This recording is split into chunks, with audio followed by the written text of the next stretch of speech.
Okay, we're out at the field and we're ready for a flight. One thing I have noticed is that there appears to have been the wing. I don't know if you can see that there. The wing fabric seems to be coming away from this wing rib, as it were, or one of the feathers, whatever you want to call it. So how bad that's going to affect the flight performance, I don't know.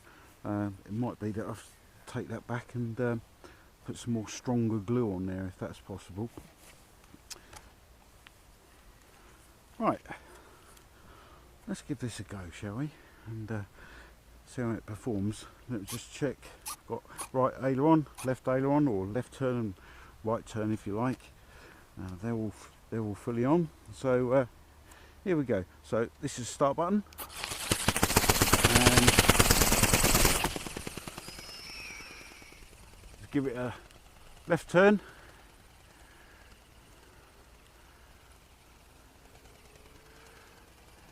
Increase the flapping motion. There are two little metal adjustments on the wings that you can use if you wish. If you find it's flapping either one way or another way, you can adjust it. So for instance, if it's turning wider in one direction than it is the other, you can adjust those metal adjustments, which I'll show you when it lands.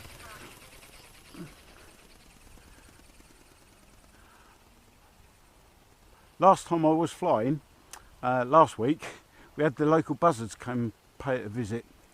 Luckily they didn't get too near. That wasn't me, that was the control unit. It does that all on its own.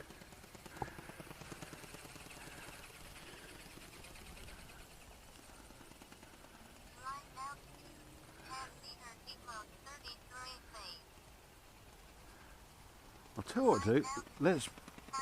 We're going to press a circle motion and see if that actually works.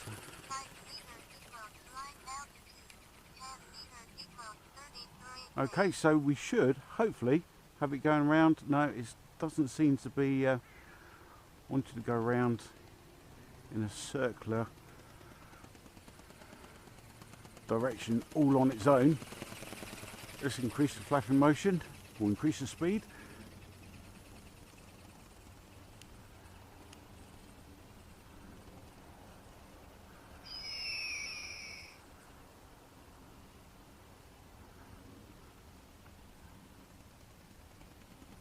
Let's try a right hand turn for a change and press the circle function, see if that works. Doesn't seem to be working. Let's have a look. Oh yes, it is. Very wide circle.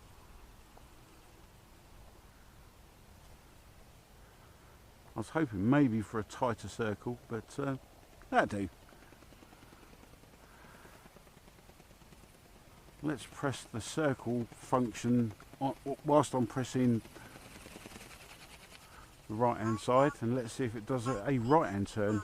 No, it's not. It doesn't like it.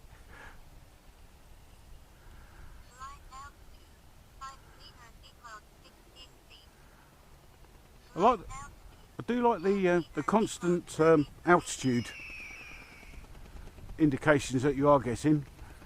Gives you in both feet and meters. At the moment, with the slight breeze of wind we're getting at the moment, it seems to turn better on the left hand side than it does on the right hand side.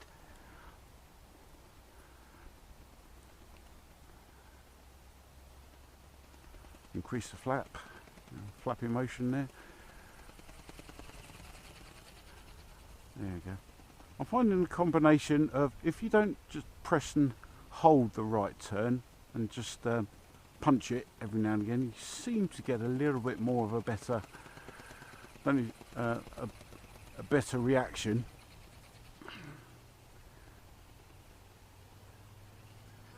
If you press and if you keep either left or right, it seems to lose a lot of height.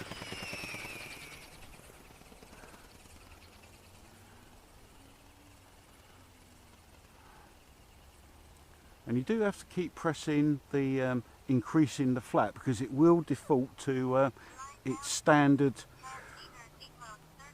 flapping beats per minute, or whatever you want to call it.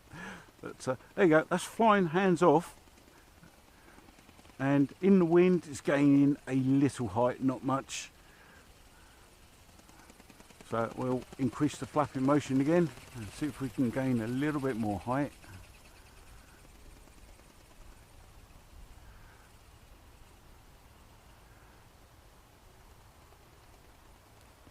Do you remember several years ago, Hobby King did a pterodactyl, didn't they? And I had one here. If I can drag up the video, I'll try and put a link in the description box below. That I felt was a lot of fun to fly. I don't know what happened to it in the end. I think I may have passed it on to another owner, possibly.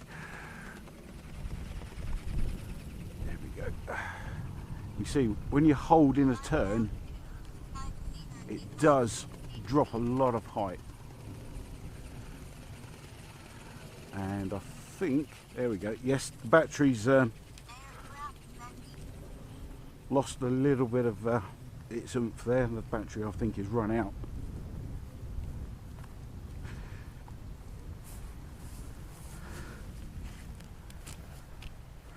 Well, that's the yes, we're talking about the Hobby King pterodactyl, weren't we?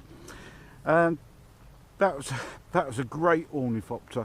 Some would argue it was a little bit big on size and possibly a little bit too heavy for its size. I think the wingspan was about 1300 millimeters, and you had to be very, very careful when you were coming into land, because if you weren't careful it would literally drop out of the sky. And I think it had a problem with, if it did come down just a little bit too hard, the back legs, which also served as directional controllers, they would break, and trying to get spares for that was very, very difficult indeed. Anyway, this is just my little take on the Hanvon Go-Go bird. These used to retail when they first come out, I think about $200, but it's nowhere near that now. I might stick another battery in it and take it for another little flight to film.